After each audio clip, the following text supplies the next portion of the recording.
अस्सलाम वालेकुम।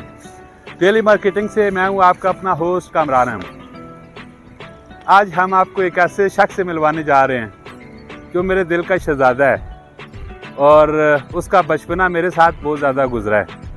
मेरे भाइयों जैसा दोस्त भी है और अल्लाह की मेहरबानी से और अल्लाह के फजल से उसने ईमानदारी और दयानतदारी से अपनी लगन के साथ रियल एस्टेट की फील्ड पे उसने काम किया और अल्लाह ताला ने उसे हर चीज़ से नवाजा है। और शर्त उसने भी यही रखी थी कि ईमानदारी के साथ काम करना है। दुनिया में किसी भी फील्ड में अगर आप काम करते हो और ईमानदारी के साथ काम करते हो तो रब ताला की ज़ात आपको नवाजती है।